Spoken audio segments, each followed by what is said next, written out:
Good morning. Let's talk about communication and relationships with your teenager. I know, a tricky subject. I'd like to talk a little bit about that ticking time bomb that is your relationship with your teenager. Um, I do have 3 teenagers, so am fairly well versed in how this can work or not work, as the case may be. So let's delve into it. So a couple of expressions that I'm sure you're familiar with.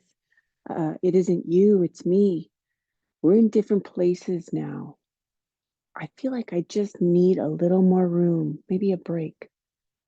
These are all expressions that you maybe have used yourself or have heard of other people using when you need to take a pause in a relationship, right? Well, as a parent, you don't get to say that to your kid. Even if you wish you could say them, you can't. Like it or not, you're in the relationship. Parents don't get to break up with their teens, even when the behavior that they are displaying is enough to make you maybe kind of sort of not like your teenager, even if you love them very much. There are days, pretty much from the first minute they are awake that it is going to be a tough one. You can tell by the way their feet hit the floor that there will be attitude and you will be the one to pay the price. The price for what? It probably will never be determined, but regardless, a price. Teenagers are unpredictable, unwieldy, and unforgiving, except when they aren't, and then they are lovely and friendly and communicative. If only there was some way to predict, to know what the day's personality would be like. If only there were a magic 8 ball for teenage mood swings. More and more, we are learning about human interactions and relationships. One of the aspects of being human that most greatly impacts how we perceive and interact with our world is our attachment style. So we'll get into that rabbit hole in just a moment, but let me start with this. You, my friend, my fellow parent of a teenager, are not at fault for your children's attachment styles. While your interactions with your children have certainly developed and created their attachment style, there are so many other factors that play a part of this too, such as birth order, gender, even generational norms. Our kids are their own people with their own temperament, their own experiences, and their own free will.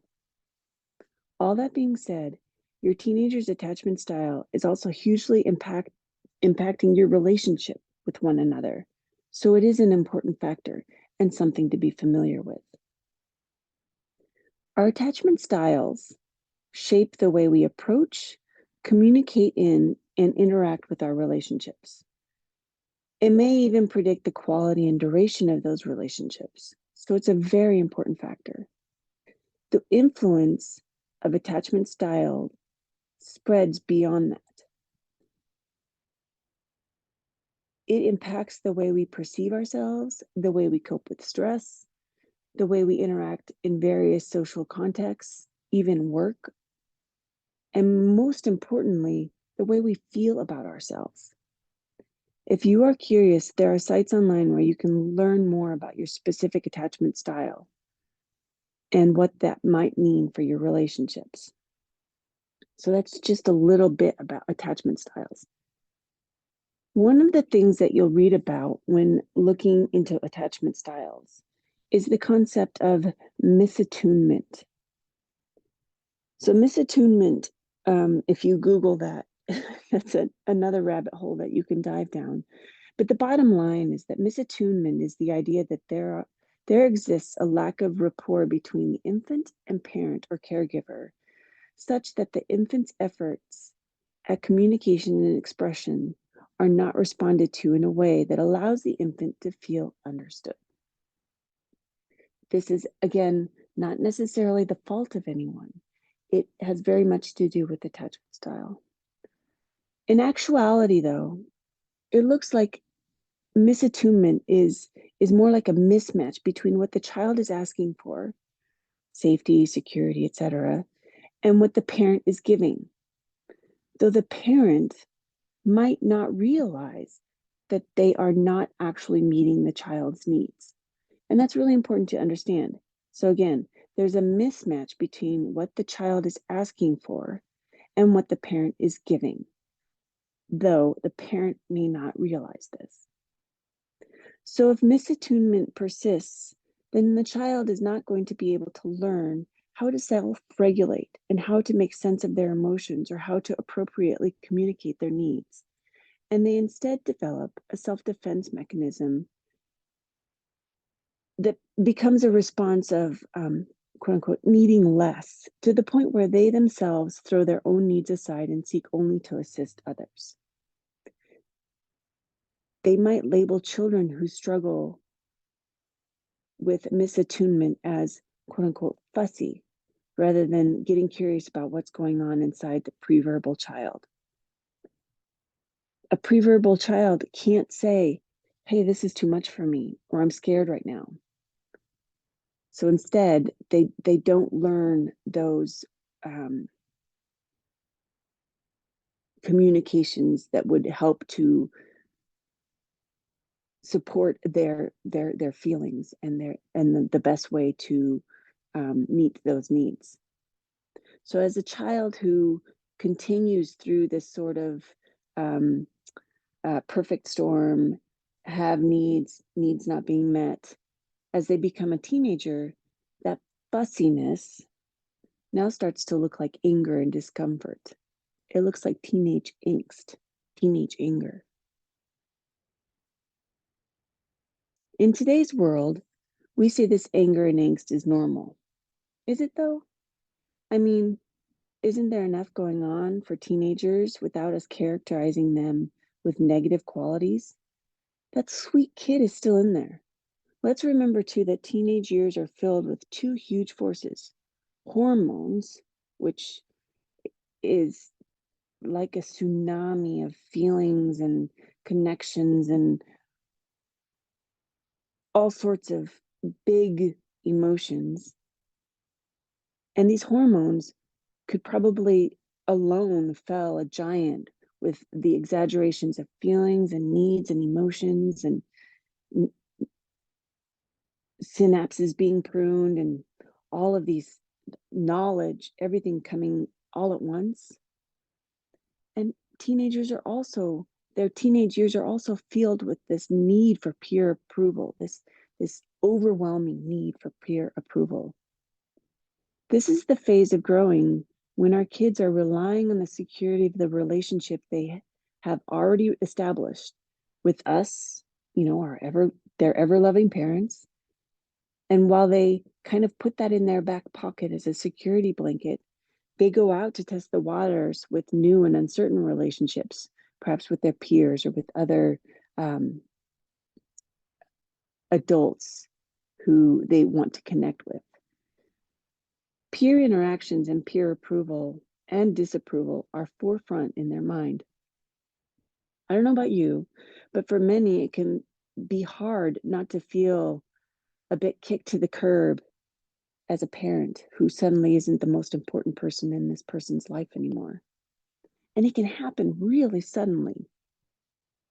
You used to be the most important, and now your teenager's buddies and the potential relationship targets are the capital B biggies and most important. So let's talk for a second about attachment. The idea behind attachment is that there is a particular quality to that attachment that people, in this case, teenagers, have with their primary caregivers. There are different types, of course, that range from secure to disorganized, and these types are largely developed due to the attunements we talked about before. Generally, the attachment style a child develops with their caregiver during infancy typically continues for life and impacts their adult relationships and their own ability to parent, unless it is disrupted by some sort of intentional therapy. Attachment in the parent-teen relationships makes the job of parenting easier or more complicated. It's a lot easier to teach our kids and help them become healthy adults when they are attached to us and they understand that we are attached to them. Kids who are attached care about what their parents think. That is a very important factor of a positive attachment. Kids who are attached care what their parents think. A secure sense of attachment also makes our teens more likely to treat us with respect. It means fewer shouting matches and slammed doors. And for our teens, parental attachment is a powerful protective agent against dangerous behaviors and mental disorders.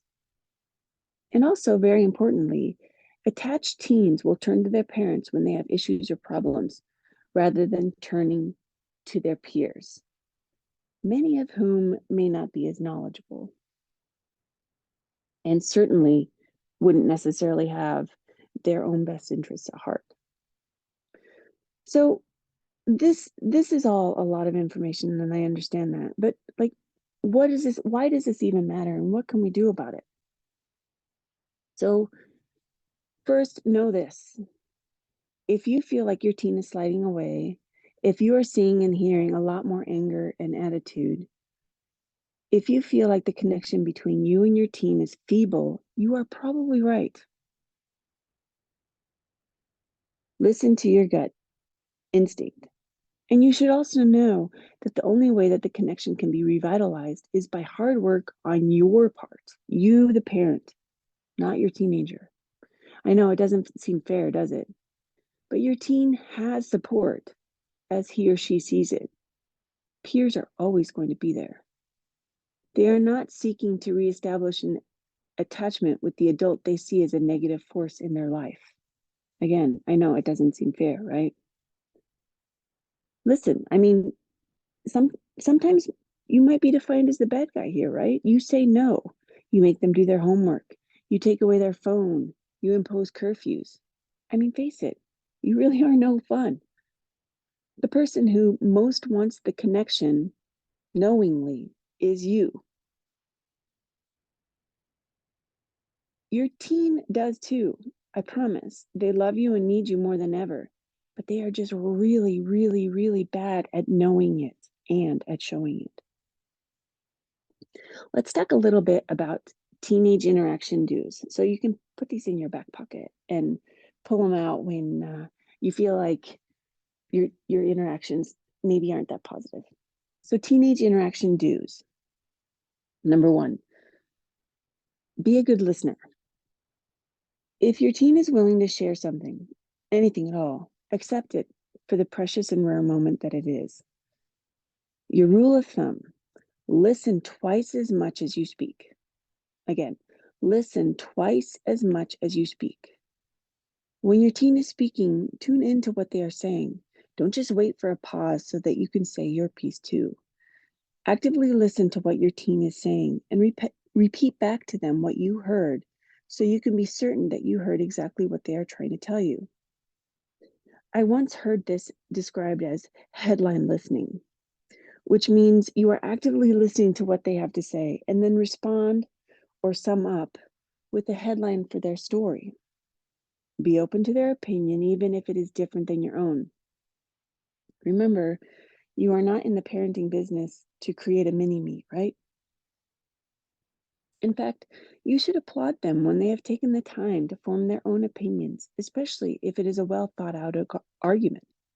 Your kids are smart. Listen to what they have to say.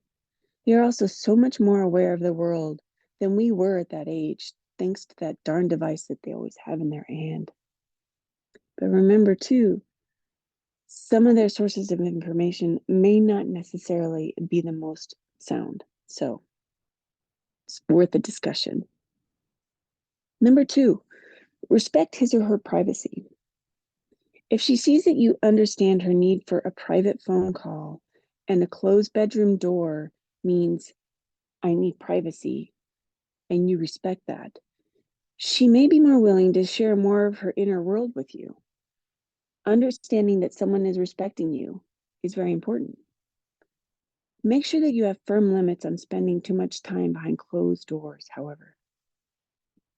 Number 3, give your teen increasing autonomy. If he believes that you trust his judgment and understand his need for growing independence, he is more likely to talk with you when the real issues arise. Don't treat your teenager like a 5-year-old. Number 4, accept all of your teen's feelings as long as they are respectfully conveyed. Every person has the right to their own feelings. And if they will let you, you can talk about your feelings and theirs. Almost nothing is as important to your teen as feeling heard, understood, and accepted by you. Number 5, this one is so important. Apologize when you are wrong and accept responsibility.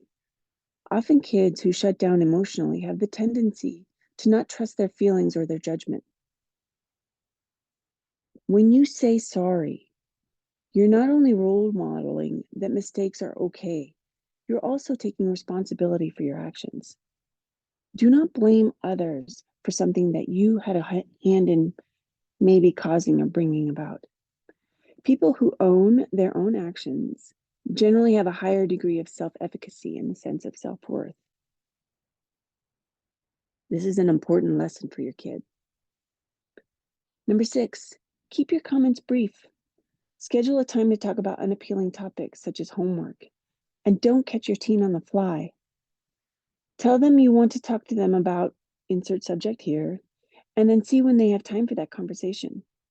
Sure, you can add that as that it has to be insert timeline here, but let them mentally prepare for that conversation. Do not just jump on them the minute they walk in from school. Focus on what she got right before offering constructive criticism. Try, if you can, go for 5 compliments or 5 positive statements for every criticism. And don't just give positive comments on, for example, their appearance. Make them comments about qualities that are actually innate to their personality and self. Number 7, find things to do together. Maybe your team is into gaming or cooking or sport, and maybe they will let you have a turn. Maybe they like a particular activity that you can take part in. Make the time to do it with them. Let them teach you a few things. Let the tables turn and let them be the instructor. Number 8, if you can, return to a family dinner situation as often as you can. I know this sounds ridiculous. You're busy, you're all busy. I know your kids have a lot of homework and sports and would rather be with their friends. I also know that when you make time for them, that deliberate action will be noticed. The more your teen and all of your kids realize how important they are to you and how deliberately making time for them and respecting their timelines by scheduling things with respect to their own plans, this will really resonate, and the more likely they will be to respond positively to your interactions. Number 9, consistency is very important. You can't just be there to parents some of the time. As a parent, you have to be present and available all of the time. Parenting is a 100% full-time job. Number 10, finally, even as my kids are older and embracing all things teenager, I find that routines help to ease a lot of parenting and teen angst. Yes, I know routines, the same sorts of things that we used to use when they were little, are really actually very helpful as they grow older. For teenagers, knowing what to expect, knowing the parameters wherein one can operate, knowing the boundaries, this is all helpful.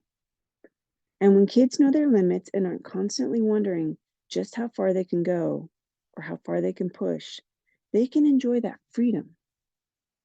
Even better, they won't hear no as often. So that's a win-win for all involved. Kids who grow up with regular routines and boundaries do better in school and are better with unexpected changes. So, for example, all of those international moves that we like to do as often as we do being expats and diplomats. Regular routines and boundaries help kids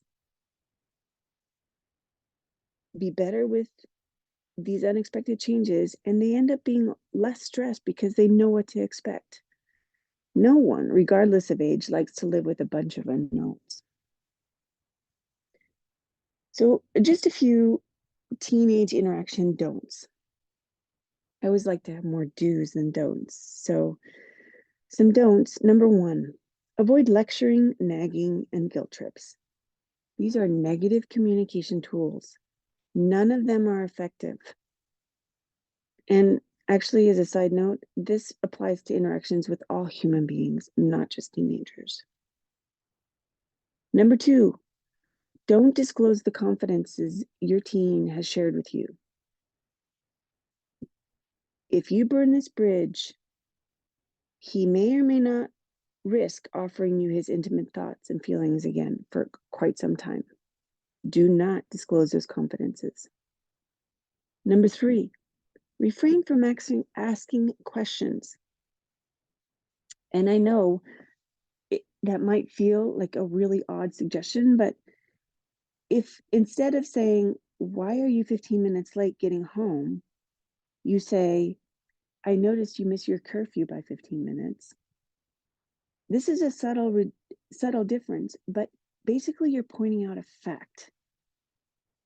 And noting a fact will make your comment seem less invasive and will trigger a less volatile response.